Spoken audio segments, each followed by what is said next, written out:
마태복음 8장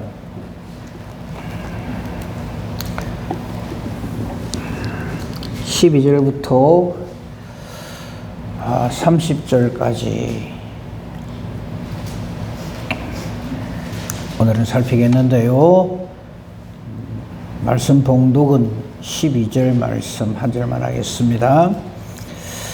예수께서 또 말씀하여 이르시되 나는 세상의 빛이니 나를 따르는 자는 어둠에 다니지 아니하고 생명의 빛을 얻으리라. 아멘. 지금 예수님께서 이 말씀을 하시는 이 때가 언제냐 하면 초막절입니다. 초막절 혹은 수장절, 우리 지금식으로 하면 추수감사절이죠. 유대인의 3대 절기 중에 하나인 이 수장절 혹은 초막절 혹은 장막절, 우리로 지금 현재 우리는 추수감사절로 지내는 이때에 예수님께서 지금 예루살렘에 올라오셔서 이런 말씀들을 하시는 겁니다. 그게 시간적 배경은 7장 2절을 유대인의 명절인 초막절이 가까웠다. 그래서 올라오셨다 하는 거죠. 예루살렘으로 올라오셨는데 이번에 올라오실 예루살렘에 올라오셨을 때도 이제 많은 놀라운 생명의 말씀을 선포하십니다. 그 중에 가장 대표적인 것이요, 37절, 7장 37절을 보시면요, 명절 끝날, 즉, 초막절이죠. 초막절이 이제 7일 동안 하고 8일째 되는 날 안식이에요. 그래서 이 날이 제일 큰 클라이맥스를 이루는 명절 끝날, 곧 큰 날에, 8일째 되는 날에 예수님께서 놀라운 말씀을 선포하시죠. 그죠? 누구든지 목마른 자는 내게로 와서 마시라. 예수님이 무슨 물 장사하는 것도 아니고, 그죠? 그런데 왜 이런 말씀을 하실까? 이 초막절, 장막절에 저들이 이렇게 명절에 큰 이 하나님의 절기로 하나님께 영광을 돌리고 뭐 예배를 드리고 하는 이유는 뭐냐면, 이스라엘 백성들의 광야 생활 40년 동안 출애굽할 때요, 저들에게 하늘 양식 만나 내린 것하고 더 놀라운 것은 저들을 따르는 반석의 물에서, 반석에서 물이 쏟아져 나와서 저들은 그 광야 생활 40년 동안에 물이 없어서 이렇게 막 힘들어한 적이 없습니다. 그죠? 거기에 대한 말씀은 전에 고린도전서 10장 한번 봅시다. 고린도전서 10장 1절부터 한번 이 말씀은 배경을 확실하기 위해서 다시 한번 살펴보도록 합시다. 고린도전서 10장 1절부터 4절까지 보면은 이 이스라엘 백성들의 광야 생활의 실체, 어째서 저들은 그 수백만 명이, 장정만 60만이니까 부양가족 한 장정당 5명만 따져도 300만이죠. 거기다가 셀 수 없는 수많은 가축들, 어떻게 그 40년 동안을 진짜 농사는 안 짓고, 그죠? 그렇게 지낼 수 있었을까 하는 것에 대한 비밀이 여기 고린도전서 10장 1절부터 4절에 나옵니다. 형제들아, 나는 너희가, 신약성경 273페이지입니다. 고린도전서 10장 1절에 보면, 형제들아, 나는 너희가 알지 못하기를 원하지 아니하노니, 이건 사도 바울이 물론 고린도 교회 성도들에게 한 말이지만 하나님께서 우리 모두에게 하신 말씀입니다. 깨달아 알아라는 거죠. 우리 조상들이, 즉 이스라엘 백성들이 다 구름 아래에 있고 구름 기둥을 말합니다. 그 다음 바다 가운데를 지난다. 이건 홍해 사건을 말하는 겁니다.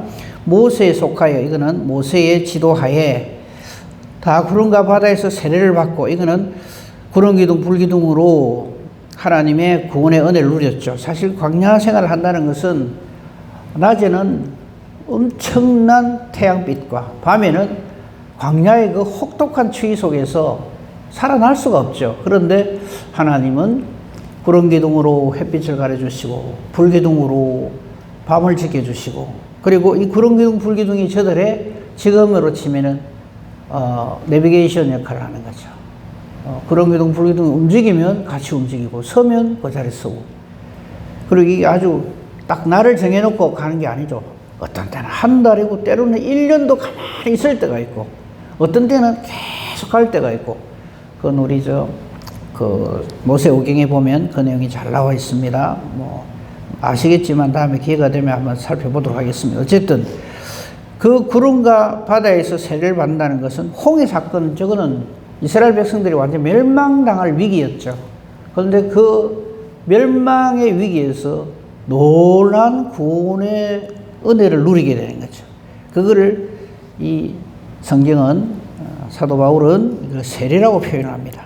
이 세례는 죽는 것을 말하죠. 나는 죽는 겁니다. 세례받은 사람이 자꾸 내 소리를 하고 다니면 안 돼요. 그건 세례받은 사람 아니죠. 나는 죽어야 되는데 안 죽고 내가 살아서 뭐 내가 살아있는 것까지는 또 뭐 괜찮아요. 하나님의 뜻을 자꾸 왜곡시킵니다. 하나님의 뜻에 반대를 해요. 그건 내 마음에 안 듭니다. 그죠? 우리 뭐 이런 말이 있잖아요. 죽은 자는 말이 없는데 어떻게 말이 많은지. 그것도 하나님의 말씀을 하면 몰라. 자기 말을 계속 하는 거예요. 그죠? 그래서 우리 보고 우리 구원의 그 실체를 새로운 피조물이라고 그러잖아요. 이전 것은 지나갔고, 지나갔다는 말은 죽어 없어졌고 이 말이죠. 보라, 새 것이 되었다 이래야 되는데 그게 안 되죠. 그러니까 이 이스라엘 백성들의 이 광야 생활할 때 이 문제점이 뭐냐면 그 엄청난 은혜와 복 가운데에서 살아가고 있으면서 그걸 깨닫지를 못하는 거예요. 나중에는요, 어찌 생각하는가 하면 하늘에서 만나가 내리는 거 그거 당연한 거 아니가? 이렇게 생각하는 거예요. 그래 생각 안 하겠어요? 40년 동안 내리니까. 그러니까 우리가 하나님 은혜를 너무나 예사로 당연하게 생각하는 거죠. 구름기둥, 불기둥, 저거 뭐 늘 있는 거, 이래 생각하는 거예요. 우리가 이 이스라엘 백성들을, 이 당시 이스라엘 백성들 참 어리석다고 생각을 하죠. 그 엄청난, 날마다 하나님이 함께 해주시는 그 은혜와 복을 누리면서 어째 저리 모를까 싶죠. 근데 지금 우리가 그렇거든요. 그럼 하나님 우리와 함께 계시고, 하나님께서 임마누엘 해주시고, 우리를 지켜주시고 도우시고 이래 해주시는데 그걸 우리 몰라 지금. 다 내가 용하고 장해서 이래 지금 살아있는 줄 알고. 그렇죠? 똑같은 거죠. 깨달아 알아야 되는 거죠. 3절에 보십시다. 다 같은 신령한 음식 먹고 다 같은 신령한 음료를 먹었대요. 그 신령한 음식은 만나를 말하는 거죠. 신령한 음료는 반석의 물입니다. 그럼 만나 내린 거는 뭐 알겠다 이거죠. 그런데 어떻게 물이 어디서 났냐 이거죠. 그 수백만 명이, 그리고 그 수천만의 가축대들이 먹으려고 그러면 이건 엄청난 물이 필요한데, 근데 그거를 4절에 이렇게 설명을 해놨어요. 신령한 음료를 마셨으니 이는 어째서 이렇게 식수 문제가 해결됐냐. 그들을 따르는 신령한 반석.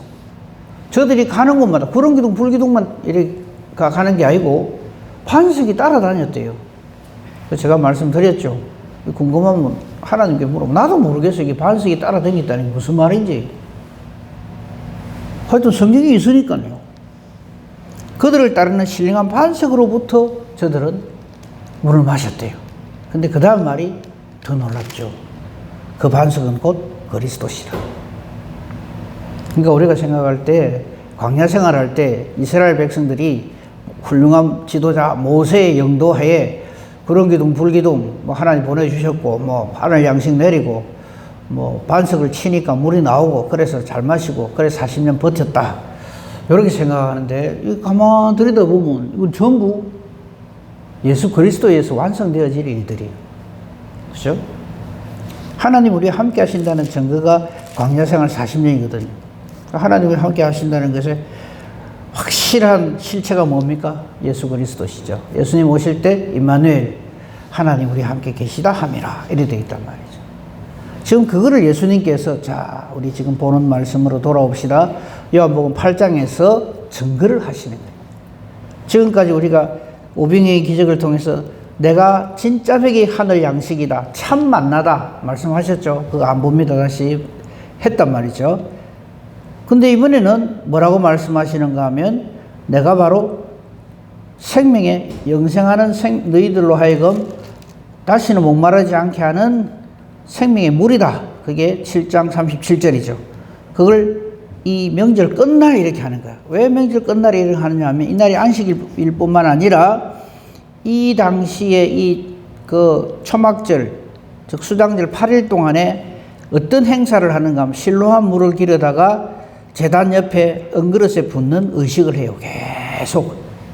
그러니까 하나님께서 우리에게 먹을 물을 주셨다 이거죠. 광야 생활하는 동안에. 근데 그 실체가 바로 나다 하는 것을 예수님이 선포하시는 거예요. 그래서 명절 끝날에 예수님께서 사람들 앞에 서서 외치십니다. 깨달아 알아라. 선포를 하시는 거죠. 누구든지 목마르거든 내게로 와서 마시라. 이거는 이스라엘 백성들이 광야 생활하면서 반석의 물로부터 물을 마셔서 살아난 그것의 실체가 바로 나다. 이걸 지금 선포하시는 거예요. 그러면서 38절 나를 믿는 자는 성경의 이름과 같이 성경에 기록된 바와 같이 그 배에서 생수의 강이 흘러나오리라. 이렇게 선포하시는 거예요. 그러니까 이스라엘 백성들은 광야 생활하는 동안에 만나가 있어서 살고 마실 물이 있어서 산 것이 아니라 하나님으로 인해서 살았다 하는 것을 지금 예수님이 선포하시는 거죠. 그리고 더 놀라운 말씀은 그 다음에 39절이죠. 이 말하는 예수님께서 선포하시는 내가 나를 먹고 나를 마시는 사람은 영원하도록 목마르지 아니하는데 그 배에서 생수의 강이 흘러나올 것인데 그 생수의 강의 실체가 뭐냐면 성령이다 이 말이에요. 그죠? 이는 그를 믿는 자들이 받을 성령을 가리켜 말씀하신 것이다.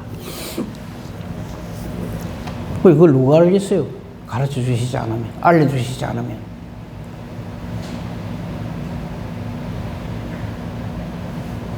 이 말을 들은 사람들이 거기 40절에 나오잖아요. 이 말씀을 들은 무리 중에 어떤 사람은 야 정말 예수는 하나님 말씀하신 그 선지자다, 즉 그리스도다 이렇게 얘기를 하고 또 어떤 사람들은 그리스도는 무슨 그러면서 시비를 걸죠. 아니 이 사람 우리가 아는데 이 갈릴리 출신이잖아. 저 아버지 저것만 다 아는데 그 가족들도 다 아는데 자기가 무슨 그리스도야 이래 되는 거죠. 그러면서 아주 그 중에 좀 내다 하는 사람들이 하는 말 41절 그리스도가 어찌 갈릴리에서 나느냐 42절 성경에 그 기록되어 있다. 그죠? 우리 잘 아는 말씀이죠. 그죠? 미가서 5장 2절에 보면은 아니 다윗의 후손으로 올 거고 그리스도는 다윗의 씨로 또 다윗이 살던 마을 베들레헴에서 나온다 했는데 왜 예수는 베들레헴에서 나온 게 아니고 갈릴리에서 저렇게 하냐 이 말이죠. 그러니까 이거 믿을 수 없어. 이렇게 딱 거절을 하는 거죠. 그렇습니다. 참 우리가 예수를 믿는 이건 참 하나님의 절대적인 은혜의 사건입니다. 우리의 어떠함으로 인해서 우리의 똑똑함과 우리의 지혜로움 뭐 이런 것들로 인해서 예수를 믿게 되는 게 아닙니다. 이런 예수의 선포에 대해서 대제사장과 바리새인들이 가만히 있겠어요? 그게 이제 45절부터 나오죠. 대제사장 아예 제목이 대제사장들과 바리새인들은 안 믿습니다. 그래서 사람을 시켜가지고 예수 잡아오라 이랬죠. 그렇죠? 그러면서 저들 가운데 엄청난 소란이 벌어집니다. 바리새인들이 하는 말 보십시오. 안 잡아오는 아랫 사람들에게 너희도 그 사람에게 예수에게 미혹되느냐 봐라 당국자들이나 바리새인 중에 즉 하나님 잘 섬기는 사람 중에 예수 믿는 사람이 있느냐 기가 막힌 말을 하죠. 율법을 알지 못하는 이 무리는 저주를 받은 자다. 예수님을 보고 이렇게 딱 반대를 하는 거죠. 근데 저들이 저렇게 주고 못 사는 율법이 바로 모세에서 기록된 그 말씀이 바로 예수님께 대한 말씀이라는 것을 몰라요. 볼까요? 요한복음 5장 46절 한 장만 넘기면 나오실 거예요. 한두 장만.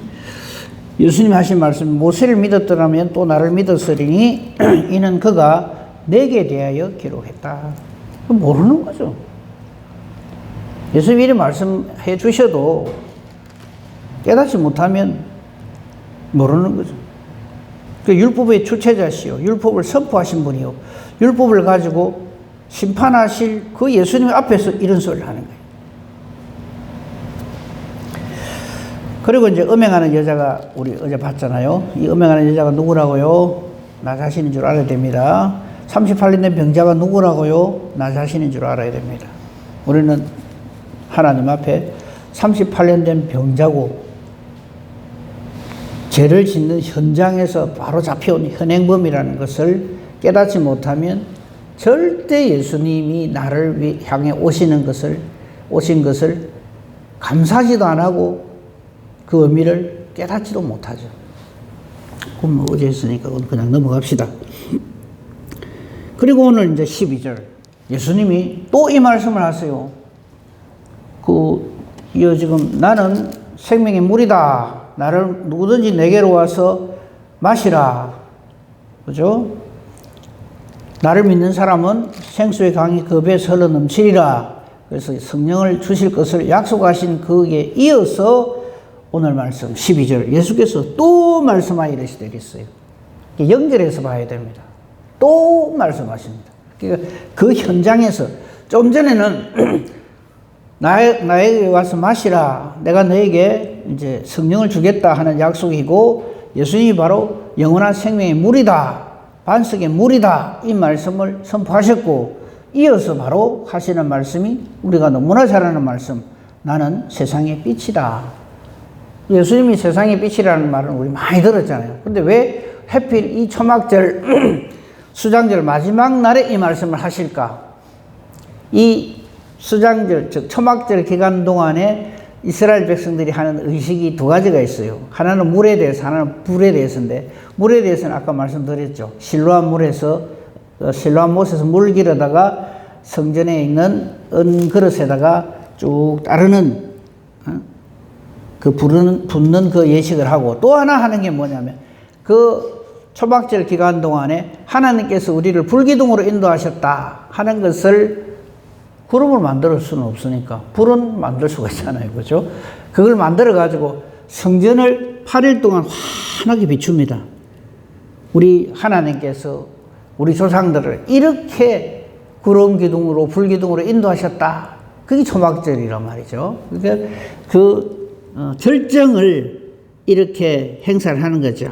그 초막절 기간 동안에 성전의 횃불을 밝히 비춰서 하나님께서 우리에게 구름기둥, 불기둥으로 인도해 주셨다 하는 것을 이렇게 그 초막절에 이 절기를 하면서 이런 행사를 하는 거예요. 거기에 대해서 예수님이 선포하시는 거예요. 너는 지금 수장절이 됐다고 해서, 초막절이 됐다고 해서, 수장절이랑 초막절이랑 같아요. 그 초막절이 됐다고 해서 그 8일 기간 동안에 성전의 횃불을 쫙 밝혀가지고 이렇게 밝게 비추고 이렇게 해서 이게 초막절을 잘 지킨다고 생각하는데, 내가 바로 그 빛이다 이 말이죠. 그 구름기둥 불기둥의 실체가, 우리를 인도하시는 분이 우리 주 예수 그리스도시다 이 말이죠. 하늘 양식 만나가 바로 내가 생명의 떡이다 이 말이죠. 그리고 오늘 이 말씀처럼 생명의 내가 빛이고 내가 생명의 영원한 영생의 물이다, 이렇게 지금 예수님 선포하시는 거예요. 근데 이런 선포는 여러분 모르셔도 좋습니다만 마태, 마가, 누가복음에는 이런 선포가 없습니다. 근데 요한복음에는 나는 뭐다, 나는 뭐다, 나는 뭐다 하는 이런 말씀 선포들을 계속 하세요. 그래서 요한복음은 앞에 세 복음서와는 완전히 다릅니다. 마태복음이나 누가복음에는 예수님의 족보 그리고 출생하실 때의 모습들, 상황들을 기록을 하고요. 마가복음에는 그게 아예 없고 바로 공생애부터 시작되고, 요한복음에는 예수님의 정체를 바로 밝히죠. 태초부터 있는 생명의 말씀이라고, 하나님이시라고. 그래서 요한복음이 앞에 세 복음서와 함께 이 예수님의 실체, 정체에 대해서 우리에게 완벽하게 증거해 주시는 말씀이죠. 그러니까 사실 이 12절 상황 이거 하나로 사실은 모든 상황이 끝이 나는 거죠. 너희들이 지금 초막절을 맞이해서 물 깃는 뭐 의식을 하고 불을 환하게 성전을 비추는 의식을 하고 하는데 그 물과 그 불의 실체가 바로 나 예수다. 이렇게 예수님이 선포하시는 장면이 바로 오늘 말씀입니다. 나는 세상의 빛이다. 나를 따르는 자는 어둠에 다니지 아니하고 이랬어요. 자, 하나 우리 이것만 한번 생각해 보세요. 40년 광야 생활 동안에 이스라엘 백성들이 하나님께서 주신 구름 기둥, 불 기둥 없으면 어떻게 됐을까요? 전멸이죠.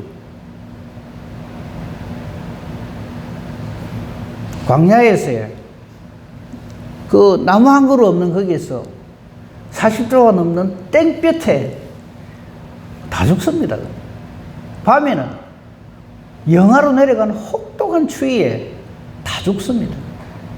그러니까 한마디로 하나님의 함께 하심, 인도 보호하심이 없이는 우리는 다 죽는데 그걸 아직도 몰라요. 오늘도 우리의 구름 기둥 되시고 불 기둥 되시고 하늘 양식 되시고 반석에 물 되시는 우리 주님 우리와 함께 계시기 때문에 우리가 지금 이렇게 사는 줄을 몰라요. 우리 없으면요 우리는 살았다 하나 실상은 죽은 자죠. 이거는 완전히 마귀밥이죠. 예수 없는 사람들 사는 모습 보십시오. 자기들은 잘 산다고 떵떵거리고 뭐 좋은 집, 좋은 차, 좋은 음식 그러면 사는 줄 알아요. 아니라는 거 우리 잘 알잖아요. 그 사람들은 지금 예수님 하신 말씀처럼 나를 따르는 자는 어둠에 다니지 아니하고 지금 이 어둠에 다니고 있는 줄을 몰라요.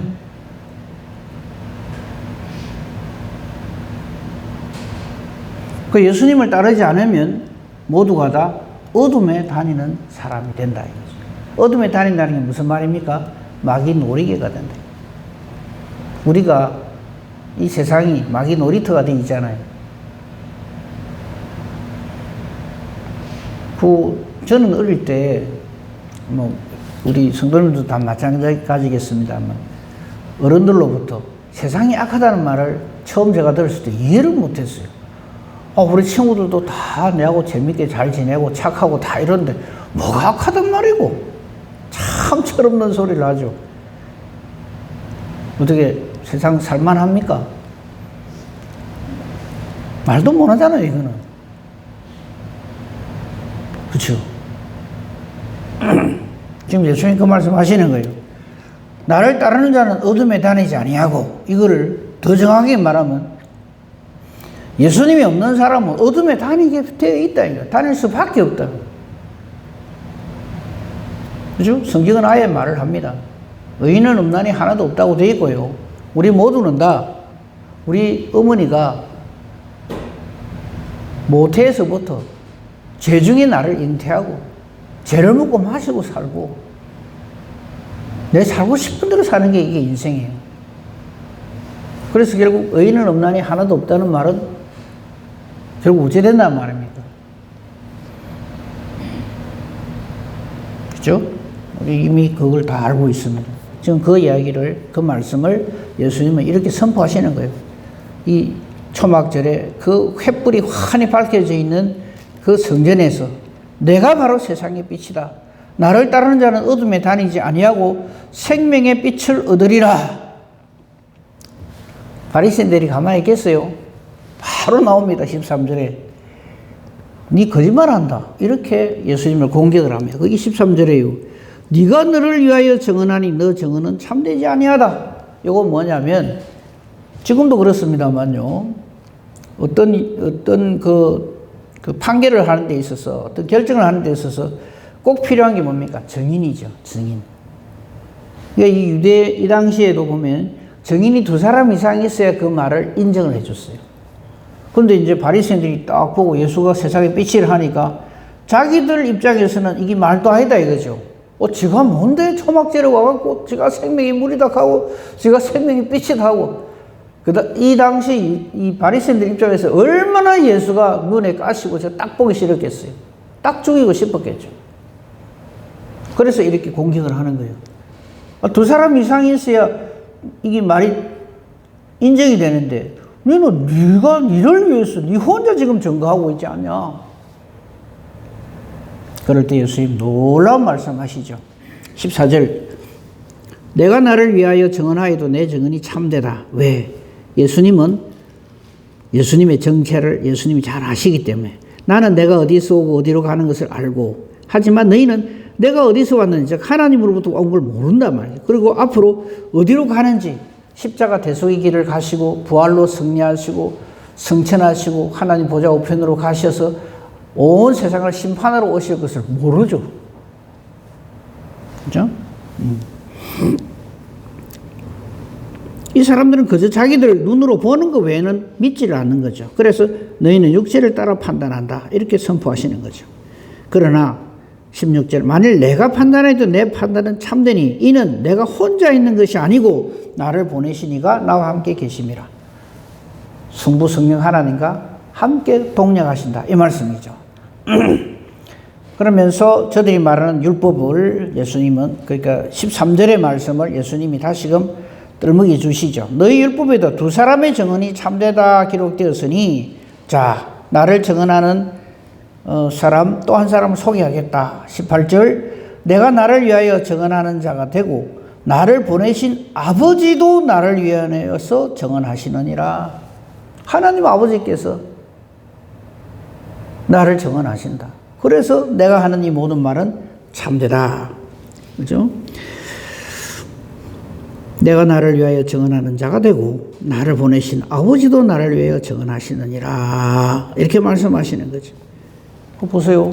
예수님이 증인이 되시고 여호와 하나님께서 증인이 되시고 성령 하나님께서 이를 우리에게 내정해 주시고 이렇게 해서 예수를 믿는 겁니다.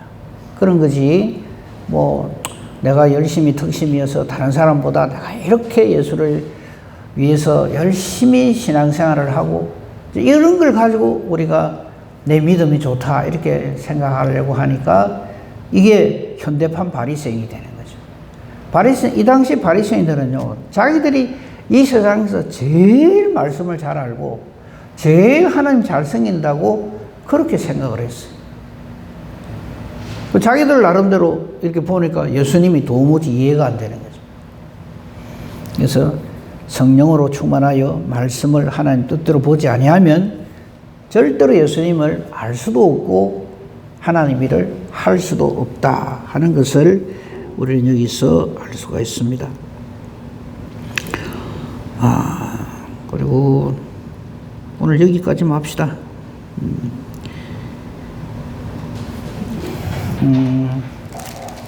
이 요한복음이 그래서 참 귀합니다. 물론 뭐 다른 복음서 또 다른 성경도 참 귀하지만 예수님의 실체에 대해서 이렇게 확실하게 증거해 주시는 말씀은 요한복음밖에 없죠. 그래서 우리가 맨 처음 성경 읽을 때 요한복음부터 읽어보라 하는 말이 그런 의미가 있고요. 그 다음에 이제 또 먼저 읽으라 하는 게 로마서죠. 로마서가 이제 복음에 대해서 가장 잘 이렇게 증거를 해놨기 때문에 요한복음이나 로마서를 먼저 읽어라 이렇게 얘기를 하죠. 그러나 뭐 순서가 뭐가 됐든 상관없습니다. 중요한 건 내가 무엇을 어떻게 읽느냐가 중요한 게 아니라 우리가 신앙생활 할 때 성령 하나님께서 내재하셔서 우리로 하여금 하나님 말씀을 하는 뜻대로 깨달아 알게 해주시는 그것이 가장 중요하죠. 오늘도 예언의 복으로 충만한 복된 저와 여러분이기를 우리 주님의 이름으로 축복하며 축원합니다. 아멘. 감사합니다. 하나님. 하나님의 말씀을 우리에게 주시고 오늘도 이 하루를 시작하기 전에 하나님의 말씀으로 시작하게 해주시니 감사합니다. 기도로 시작하게 해주시니 감사합니다. 예배로 시작하게 해주시니 감사합니다. 오늘도 송일토록 주님 동행하여 주옵시기를 간절히 바랍니다. 우리로서는 도무지 안 되는 이 모든 구원의 은혜와 복음의 길을 우리 주님께서 우리에게 허락하셔서 감사함으로 기쁨으로 걷게 해주심을 감사합니다. 오늘도 주님과 동행하는 귀하고 복된 보람 있는 하루가 되게 하소서. 우리의 기도가 하나님께서 주신 말씀을 붙들고 하는 기도가 되게 해주시옵소서. 하나님의 뜻을 찾는 기도, 내 뜻대로 마옵시고 아버지 뜻대로 하옵소서 하는 기도가 되게 하옵소서. 나보다 나를 더 잘하시고 나보다 나를 더 사랑하시는 아버지 하나님께서 우리를 위하여서 이렇게 모든 것을 예수 그리스도를 주시기까지, 아들을 주시기까지 우리를 사랑하시는데 우리는 이를 항상 믿지 못하고 의심하고 또 원망하고 불평하는 저희들의 옛모습이었습니다. 오늘도 이런 자가 아니라 하나님의 말씀 깨달아 알고 내 기도하는 것이 하나님과 같기를 기도하는 자로 그렇게 살게 해 주시옵소서. 오늘도 우리 기도하는 것이 이러하기 때문에 하나님이 기뻐 응답해 주시는 능력 있는 기도 의인의 강구 되게 하옵소서. 범사 대소사를 오직 주님께 부탁합니다. 감사하오며 우리 주 예수 그리스도 이름으로 기도합니다. 아멘.